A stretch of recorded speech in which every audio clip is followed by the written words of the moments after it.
এই শীতকালে দুপুরে হালকা রোদের আমেজ আর সামনেই আপনারা এই অনুভূতিটা যে কতটা আনন্দের আপনাদের বলে বোঝানো সম্ভব নয়। আজকেও আপনারা অনেক ধরনের প্রশ্ন করেছেন, রীতিমতো আমাদের চ্যানেলে 20 দিন পর এই কিউএন এপিসোডটা আসছে, সুতরাং অনেক প্রশ্ন পেয়েছি, কিন্তু প্রত্যেকের উত্তর তো আর একটা এপিসোডে দেওয়া সম্ভব নয়। কিন্তু যাদের উত্তর আমি এখানে দিতে পারবো না, কমেন্ট বক্সে লিখে আমি তাদের উত্তর দিয়ে দেবো। আমার যে প্রশ্নগুলো ইম্পর্টেন্ট মনে হয়েছে সেগুলোর উত্তর আমি দেওয়ার চেষ্টা করব। আর কোনো রকম দেরি করছি না, আপনারাও দেরি না করে যদি কিউএন এপিসোড ভালো লেগে থাকে লাইক সাবস্ক্রাইব এগুলো করে নেবেন। তাহলে চলুন প্রথম বন্ধু কে কমেন্ট করেছে দেখে নিই। আজকের প্রথম বন্ধু পাটনা ব্লগস। দাদা 15,000 রুপির মধ্যে একটা ভালো ফোন কিনবো, কিন্তু কোন ফোনটা কিনবো একটু যদি ভালো করে বলে দেয়। এটার উপরে অলরেডি আমরা একটা শর্টস ভিডিও বানিয়েছিলাম। আমি 3টে স্মার্টফোনকে রেকমেন্ড করতে পারি। একটা হচ্ছে রিয়েলমি P1, তারপরে আপনারা যারা ফটোগ্রাফি করতে ভালোবাসেন বেস্ট ক্যামেরা স্মার্টফোন চাইলে 15,000 রুপির মধ্যে স্যামসাং গ্যালাক্সি M35, আর আপনারা যারা গেমিং করতে ভালোবাসেন BGMI সারাক্ষণ খেলেন তাদের জন্য রয়েছে CMA Phone 1, আর সেটার সফটওয়্যার অপটিমাইজেশনে যথেষ্ট ভালো, সফটওয়্যার এক্সপিরিয়েন্স আপনি বেটার পাবেন। সুতরাং 15,000-এ এই 3টে স্মার্টফোন। দ্বিতীয় বন্ধু সোহেল রানা। আমি একদিন বলেছিলাম যে 7000 mAh এর উপরে ব্যাটারি এখন ইন্ডিয়াতে সাপোর্ট করবে না, আমাদের রিজিয়নে পারমিশন নেই। অ্যাকচুয়ালি তিনি এই ব্যাপারটাই ক্লিয়ার করতে বলেছেন। আসলে গভর্নমেন্টের একটা অ্যাপ্রুভাল লাগে কত mAh ব্যাটারি ফোনগুলোতে দেওয়া যাবে। এখনও পর্যন্ত ইন্ডিয়াতে যে ব্যাপারটা রয়েছে 7000 mAh হাইয়েস্ট। সুতরাং 7000 mAh এর ব্যাটারি দিয়েই হাইয়েস্ট কোম্পানিগুলো আমাদের এখানে ফোন লঞ্চ করতে পারবে। চায়নাতে যতই 8000 mAh 8500 mAh ব্যাটারি দিক না কেন, ওই ফোনটা যখন আমাদের এখানে আসবে তখন সেটা 7000 mAh ব্যাটারি দিয়ে আসবে। হ্যাঁ, পরবর্তীতে যদি গভর্নমেন্ট অ্যাপ্রুভাল দেয় আর সেই রেস্ট্রিকশনে উঠে যায় তখন আমাদের রিজিয়নেও 7.5 থেকে 8000 mAh ব্যাটারি পাওয়া যাবে। তবে আমার কোথাও গিয়ে মনে হয় 2025 সালের শেষে এসে দাঁড়িয়ে আমরা 7500 mAh ব্যাটারিও কিন্তু আমাদের রিজিয়নে দেখতে পেতে পারি। পরের বন্ধু mister Enamul. Redmi note 14 pro Indian global, এই ফোনটা কিনলে কেমন হবে আশা করছি রিপ্লাই দেবেন। অ্যাকচুয়ালি রেডমি 14 প্রো এই ফোনটার যে স্পেসিফিকেশান যে দাম রয়েছে সেটা কিন্তু কখনোই ভ্যালু ফর মানি নয়। অ্যাকচুয়ালি ওই প্রাইস পয়েন্টে আরও বেটার স্পেসিফিকেশান দিয়ে স্মার্টফোন অ্যাভেলেবেল রয়েছে, কিন্তু এখন ফোনটা হাতে নিয়ে টেস্ট করে দেখতে হবে। রেডমি নোট 14 প্রো এর রিভিউ আমরা খুব তাড়াতাড়ি আনবো, কথা দিচ্ছি। আমরা অলরেডি টেস্টিং শুরু করে দিয়েছি, তো কয়েকটা দিন টাইম লাগবে। অ্যাকচুয়ালি প্রপার টেস্টিং না করে কোনো ফোনের রিভিউ দিলে না সেটা আপনারা কিনে নেবেন, তারপরে ওই প্রবলেমগুলো অ্যারাইজ হবে, খুব বাজে হবে। তাই জন্য বলবো একটু ওয়েট করে যান, রিভিউ আসুক, আমরা টেস্ট করে অবশ্যই বলে দেবো রেডমি নোট 14 প্রো কেনা ঠিক হবে কিনা। অ্যাকচুয়ালি আপনি যদি রেডমি নোট 14 প্রো নাও নেন, ওই প্রাইস পয়েন্টে আমার মনে হয়েছে মোটোরোলা G85 রয়েছে, একটু প্রাইস পয়েন্ট বাড়ালে IQ Z9s রয়েছে। এই ফোনগুলো যথেষ্ট ভ্যালু ফর মানি, ওইগুলোও আপনারা চুজ করতে পারেন। আসলে বাইরে ভিডিওটা করতে খুব একটা মন্দ লাগছিল না, কিন্তু বাইরে এত নয়েজ না, মাথাটা পাগল লাগছিল। যাই হোক, পরের বন্ধু কমেন্ট করেছেন লিওন। দাদা আমার এক বন্ধু স্যামসাংয়ের A55 ভার্সেস A35 কিনতে চাইছে, কোনটা বেশি ভালো হবে? FC মোবাইল খেলে, লং টাইমে ইউজে এক্সিনোস প্রসেসরের নেটওয়ার্ক ইস্যু বা কোনো রকম প্রবলেম হবে কিনা। অ্যাকচুয়ালি স্যামসাং A55 ফোনটার আমরা জবরদস্ত একটা রিভিউ বানিয়েছিলাম, তার সঙ্গে ভিভো V30 প্রো ওই টাইমের বেস্ট ফোনের সাথে কম্প্যারিজনও করেছিলাম। আপনারা সেই ভিডিওটা একবার দেখতে পারেন। যদি কোনো গেমিং সেন্ট্রিক স্মার্টফোন হয় তাহলে স্যামসাং A55 A35 কোনো স্মার্টফোনই আজকের দিনে দাঁড়িয়ে অন্তত কেনা উচিত নয়, কারণ আর 2-3 মাসের মধ্যেই স্যামসাংয়ের A56 স্মার্টফোনটা লঞ্চ করবে। আর তার থেকেও বড় কথা, A55 এর দামে স্যামসাংয়ের S23 ফ্যান এডিশন ফোনটা পাওয়া যায়। ওই ফোনটা অনেক বেটার ভ্যালু ফর মানি এখন অফার করছে, তাতে টেলিফটো সেন্সার রয়েছে, S সিরিজের মতো AI ফিচার রয়েছে। তাহলে A55 A35 কেন আমরা কিনবো? একদম স্কিপ করে দিই। পরের বন্ধু রাব্বি গেমিং। 20 থেকে 25,000 টাকায় সেরা ক্যামেরা ফোন কোনটা? আমি মাঝে মাঝে গেম খেলি, যে কোনো ভারী অ্যাপ্লিকেশান বেশিক্ষণ চালালে যেন ল্যাগ না দেয়, এইরকম একটা ফোন বলেন। বেস্ট ক্যামেরা ফোন 20 থেকে 25,000-এর মধ্যে আপনি যদি নিতে চান তাহলে মোটোরোলা Edge 50 Neo আছে, যেটা একটা কম্প্যাক্ট ডিভাইস, তার উপরে ডিসপ্লেটা যথেষ্ট ভালো, আর ক্যামেরাতে টেলিফটো সেন্সার যথেষ্ট ভালো পারফর্ম করছে। এছাড়াও আপনি IQ Z9s Z9s Pro এই সমস্ত ফোনগুলোকেও দেখতে পারেন। তো আমার মনে হচ্ছে এই 3-4টে ফোনই ভ্যালু ফর মানি। আর হ্যাঁ, OnePlus Nord CE4 এই ফোনটাও যথেষ্ট ভালো পারফরমেন্স, সাথে সাথে ভালো ক্যামেরা দিচ্ছে। কিন্তু হ্যাঁ, টেলিফটো যদি আপনার প্রায়োরিটি থাকে Edge 50 Neo। সাকিব। দাদা 40 থেকে 50,000-এর মধ্যে কয়েকটা ফোন সাজেস্ট করেন, বর্তমানে এই বাজেটের মধ্যে বেস্ট কোনটা হবে? 40 থেকে 50,000-এ ভিভো V40 প্রো, আমি জানি না বাংলাদেশে দাম কত রয়েছে, ভিভো V30 প্রো নেওয়া যায়, সব থেকে বেস্ট একটা camera centric smartphone. S23 fan addition নেওয়া যায়। মিঠুন। রবিবারের জন্য প্রশ্ন, ওয়াইল্ড ফাইন CDM কি, এর কাজ কি, আর এটা থাকার সুবিধাগুলো কী কী? অ্যাকচুয়ালি ওয়াইল্ড ফাইন এটা হচ্ছে আমরা একটা ওটিটি কন্টেন্টে কী ধরনের রেজুলেশনের ভিডিও দেখতে পাবো, মানে আমাদের নেট স্ট্রিমিং কোয়ালিটি কেমন হবে সেটা নির্ধারণ করে। ওয়াইল্ড ফাইনের বিভিন্ন ধরনের সার্টিফিকেশান হয়। ওয়াইল্ড ফাইন L1 মানে আপনি ফুল HD+ কন্টেন্ট স্ট্রিম করতে পারবেন যে কোনো ওটিটি প্ল্যাটফর্মে। ওয়াইল্ড ফাইন L3 মানে HD+ কন্টেন্ট আপনি স্ট্রিমিং করতে পারবেন। তো ওয়াইল্ড ফাইন L1 মোটামুটি দামি ফোনগুলোতে পাওয়া যায়, এখন মোটামুটি 10,000-এর উপর ফোনগুলোতেই ওয়াইল্ড ফাইন L1 দিয়ে দেয়, যেখানে অ্যাকচুয়ালি ফুল HD+ ডিসপ্লে রয়েছে। HD+ ডিসপ্লে থাকলে ওয়াইল্ড ফাইন L3।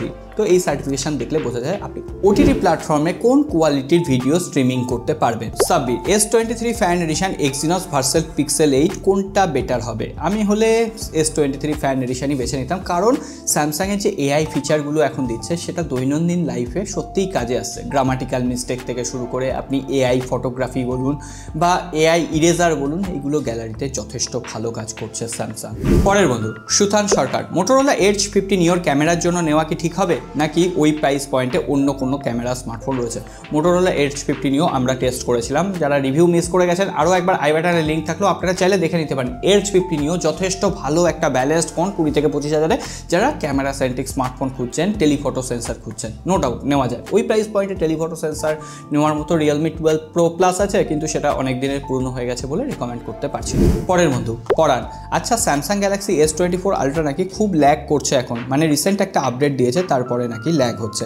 অ্যাকচুয়ালি আমাদের স্যাম ভাই একটা শর্টস ভিডিও করেছেন দেখলাম, যেখানে তিনি বলেছেন যে স্যামসাংয়ের S24 আলট্রা তিনি 1 বছর ধরে ব্যবহার করছিলেন, কয়েকটা জায়গায় ল্যাগ করছে, পারফরম্যান্স ড্রপ করছে। অ্যাকচুয়ালি আমিও যেদিন থেকে ফোনটা লঞ্চ করেছে সেই দিন থেকেই ফোনটা ব্যবহার করছি S24 আলট্রা, কিন্তু এখনও পর্যন্ত সত্যি কথা বলতে আমি ল্যাগ বা হিটিং ইস্যু পাইনি। হ্যাঁ, গেমিংয়ের সময় সেটা আলাদা ব্যাপার, নর্মাল ইউজেসে হিটিং ইস্যু নেই, এমনকি ব্যাটারি ড্রেনের মতো প্রবলেম নেই। আমার সাথে স্যামসাংয়ের না বন্ধুত্ব আছে না শত্রুতা আছে, স্যামসাংয়ের যেটা ভালো ডিভাইস ভালো, যেটা খারাপ ডিভাইস খারাপ, একদম পরিষ্কার আমার কাছে অ্যান্সার।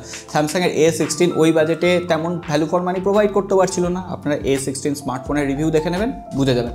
আর S24 আলট্রারও আমরা রিভিউ করেছিলাম, প্রায় অনেক লোকই দেখেছেন, অনেকে বাহবা দিয়েছেন, একদম এক্স্যাক্টলি ফোনটাই যেমন যেমন আছে তেমন তেমন আমরা রিভিউ করার চেষ্টা করেছি। তবে হ্যাঁ, সত্যি কথা বলতে আমি আমার পার্সোনাল ইউজেসে এখনও এই ফোনটা যত ব্যবহার করেছি না, আমি এখনও ল্যাগ বা হিটিং ইস্যু পাইনি। তো সেক্ষেত্রে হতে পারে স্যাম ভাইয়ের ফোনটা হয়তো গ্লোবাল ভ্যারিয়েন্ট অথবা চাইনিজ ভ্যারিয়েন্ট, সেখানে আপডেটের পর প্রবলেম হতে পারে, হয়তো পরবর্তীতে আবার ফিক্স হয়ে যাবে। বা এমন কিছু অনেক সময় আমাদের ইউজারদের দোষও হয়, ভুলভাল অ্যাপ্লিকেশান আমরা ইনস্টল করে ফেললাম, যেটা হয়তো ভেতরে ভেতরে ফোনের পারফরমেন্স ড্রপ করে দিচ্ছে। তো এই ব্যাপারটা হতে পারে। স্যাম ভাইও হয়তো ঠিক বলেছেন, নিজের ফোনের পারফরমেন্স ড্রপ করেছে, কিন্তু আমি পার্সোনালি এখনও ড্রপ পাইনি। হতে পারে পরের আপডেটে আমারও ড্রপ হতে পারে, হতেই পারে। বিশ্বজিৎ দাস, দাদা মোটো এডজ 50 নিও নাকি রিয়েলমি নার্জো 70 Pro এর দুটোর মধ্যে কোনটা ভালো হবে? দুটোর প্রাইস পয়েন্ট এক। আমি হলে মোটোরোলা এডজ 50 নিও নিতাম, কারণ রিয়েলমির ওই জঘন্য নোংরা UI অ্যাডাল্ট অ্যাপ্লিকেশানের যে সাজেশান আসে সেগুলো আমার পোষায় না। অন্তত লোক সমাজে যাব, একটা ভুলভাল অ্যাড যদি চলতে আরম্ভ করে না, মান সম্মান লেগে যায়। তো ভদ্রলোকের ফোন হিসেবে মোটোরোলা এডজ 50 নিও। পার্থ দাস, দাদা বলছি যে একটা হেল্প করুন না, বলছি যে আমার ফোনের গ্লাসটায় স্যানিটাইজার দিয়ে মুছবো নাকি লিকুইড দিয়ে মুছবো, একটু বলুন। কোনো কিছু দিয়েই মুছবেন না।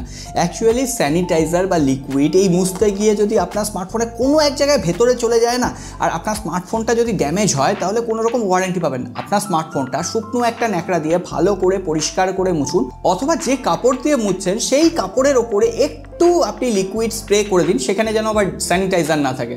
স্যানিটাইজার কিন্তু ফোনকে খারাপ করতে যথেষ্ট। তো একটু লিকুইড স্প্রে করে দিন, নর্মাল লিকুইড হতে পারে, যেগুলো আমরা চশমার কাঁচ পরিষ্কার করার জন্য রাখি, সেই লিকুইড স্প্রে করে আপনি স্মার্টফোনটা মুছে দিন। একদম ভিজিয়ে মুছবেন না, একদম একটু হালকা যাতে ওয়েট থাকে সেইভাবে মুছে দিন, আপনার স্মার্টফোন ঠিক আছে। পরের বন্ধু সুরজিৎ, 35,000 টাকার মধ্যে সবচেয়ে সেরা ফোন কোনটা? গুগলের pixel 8 S23 fan addition, IQ Neo 9 Pro, 10 9 Pro। একদম যদি গেমিং সেন্ট্রিক স্মার্টফোন হয় IQ Neo 10 Pro এর জন্য ওয়েট করা যেতে পারে, আর না হলে camera centric smartphone AI feature দিয়ে আমার মতে S23 fan addition best option. MD তাওদিল, 1 লক্ষ টাকার ক্যামেরার যে OIS ব্যবহার করা হয়, 30,000 টাকা বা 40,000 টাকার ফোনের যে ক্যামেরার OIS থাকে, দুটোর মধ্যে কি পার্থক্য আছে? একদম পার্থক্য আছে। 1 লক্ষ টাকার ক্যামেরার OIS যে স্মুথনেস প্রোভাইড করতে পারে, আপনি যতই দৌড়ুন না কেন সেই অপটিক্যাল ইমেজ স্টেবিলাইজেশন ক্যামেরাটাকে অত জার্ক হতে দেয় না। কিন্তু হ্যাঁ, নর্মাল 30 থেকে 40,000 বা 20,000 25,000 যে ওআইএস দেখবেন একটা তফাৎ আছে। এমনকি ওআইএস অন করলে একটু ক্রপ হয়ে যায়, হতে পারে ছবির শার্পনেস নষ্ট হয়ে যেতে পারে, এই ব্যাপারগুলো কম পয়সার ফোনে হয়। ট্রাভেল উইথ রাকু, দাদা এই সময় এসে পিক্সেল 7 সিরিজের ফোন নেওয়া কি ঠিক হবে? আমি বলবো পিক্সেল 7 সিরিজের ফোন নেওয়া থেকে স্যামসাংয়ের S23 FE নেওয়া বেটার হবে। তবে হ্যাঁ, পিক্সেলের যারা এক্সপিরিয়েন্স করতে চান তাদের জন্য পিক্সেল 7a ফোনটা কম দামে এখন পাওয়া যায়, তারা ওই ফোনটা নিয়ে টেস্ট করতে পারে। তবে রিয়েল লাইফে এআই ফিচার দিয়ে, গেমিং অপটিমাইজেশন দিয়ে আমার মনে হচ্ছে স্যামসাং বেটার। এমনকি স্যামসাংয়ের S23 ফোনটাও নেওয়া যেতে পারে, ওই দামের আশেপাশেই পাওয়া যায়। সাব্বির হোসেন, দাদা বাংলাদেশ থেকে বলছি, এই সময় রেডমি নোট 10 দিয়ে গেমিং রেকর্ডিং এডিটিং করে একটা ইউটিউব ভিডিও চালানো কি সম্ভব, মানে ইউটিউব চ্যানেল চালানো কি সম্ভব? তোমার মনের যদি ইচ্ছা থাকে, তোমার কাছে যদি কন্টেন্ট আইডিয়া থাকে, ভালো কন্টেন্ট থাকে, তাহলে একটা কমা ফোন দিয়েও ভিডিও এডিটিং করে রেকর্ডিং করে দেওয়া সম্ভব, আর তাতেই তোমার রিচ বাড়বে। আমার মনে আছে আমি যখন ইউটিউব ক্যারিয়ার শুরু করেছিলাম, Asus ZenFone max pro M1 একটা 10,000 রুপির নিচের একটা স্মার্টফোন দিয়ে শুরু করেছিলাম। তারপরে রেডমি নোট 7 প্রো ফোনটা অনেক দিন ধরে ইউজ করেছিলাম। তারপরে আস্তে আস্তে যেমন পয়সা পেয়েছি, আপনারা যেমন আশীর্বাদ করেছেন, আস্তে আস্তে স্টুডিওর পয়সা হয়েছে, ক্যামেরা কিনেছি। শিবপ্রসাদ, দাদা ভিভো V30 ফোনটা নিতাম, বাট কার্ভ ডিসপ্লের জন্য সমস্যা হচ্ছে। ওই যে টেম্পার্ড গ্লাসে ইউভি লাগাতে চাইছি না, কি করব? কোনো লাগাতে হবে এমন মানে নেই। তুমি নর্মাল যে টেম্পার্ড গ্লাস রয়েছে সেটাও কার্ভ গ্লাসের জন্য অ্যাভেলেবেল। অ্যাকচুয়ালি ইউভি টেম্পার্ড গ্লাসে এক ধরনের আঠা ব্যবহার করা হয়, সেই আঠাটা ফোনের ভেতরে চলে গেলে ফোন খারাপ হতে বাধ্য। আজ না হোক 2 দিন পরে হলে, 6 দিন পরে হলে সেই ফোনটা খারাপ হবে, আর তখন ওয়ারেন্টি প্রোভাইড করবে না। সুতরাং একদম দোকানে গিয়ে বলবে আমি কার্ভ গ্লাস লাগাবো, কিন্তু ইউভি কার্ভ গ্লাস লাগাবো না, নর্মাল কার্ভ গ্লাস লাগাবো, আর সেই কার্ভ গ্লাসের দামও কিন্তু কম হবে। হ্যাঁ, প্রত্যেকটা দোকানে হয়তো অ্যাভেলেবেল হবে না, তুমি চাইলে অনলাইনে অর্ডার করেও নিতে পারো, সেখানে ইউভি ছাড়াই কিন্তু ওই গ্লাসটা বসে যাবে। তো ওই গ্লাসগুলো লাগালে তোমার কোনো প্রবলেম হবে না, বছরের পর বছর চলবে। আমি তো পার্সোনালি ইউজও করেছিলাম। পরের বন্ধু এমডি মাসপিক, দাদা আমার বাজেট 50,000, আমি অনলাইনের মাধ্যমে ফোন কিনতে চাই, আইফোন কেনা উচিত হবে নাকি অন্য ফোন? অ্যাকচুয়ালি 50,000 টাকায় এখন আইফোন 15 পাওয়া যায় অফার টফারে, তো তুমি চাইলে কিনতে পারো, কিন্তু আইফোন 13-এর নিচে কোনো ফোন কিন্তু নেওয়া উচিত হবে না। পরের বন্ধু সাদিকুল, হুয়াওয়ে যদি অ্যান্ড্রয়েড দিত তাহলে কি স্যামসাংয়ের সাথে টক্কর নিতে পারতো? আপনার কি মনে হয়?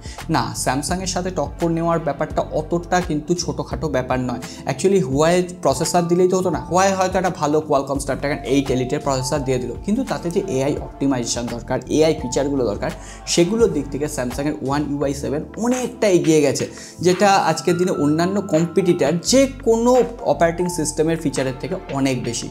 চাইলে তো অ্যাপেলও অনেক বড় কোম্পানি, অ্যাপেলও দিতে পারতো, কিন্তু দিতে পারছে না। হ্যাঁ, স্যামসাংয়ের এআই সিস্টেম এতটাই বেটার কাজ করছে, তাই জন্য হুয়াওয়ে খুব একটা পারতো বলে আমার অন্তত পার্সোনালি মনে হয় না। পরের বন্ধু প্রান্ত, দাদা স্যামসাং কোম্পানি নাকি এক্সিনোস প্রসেসর বানানো বন্ধ করে দিয়েছে, এটা কতটুকু সত্যি বলবেন? না, স্যামসাং এক্সিনোস প্রসেসর বানানো বন্ধ করেছে এমনটা নয়। স্যামসাং এক্সিনোসের যে প্রোডাকশান, শিপমেন্ট, সেটা একটু বন্ধ করেছে, মানে একটু ডিলে করছে, নিজের কাছে আটকে রাখছে।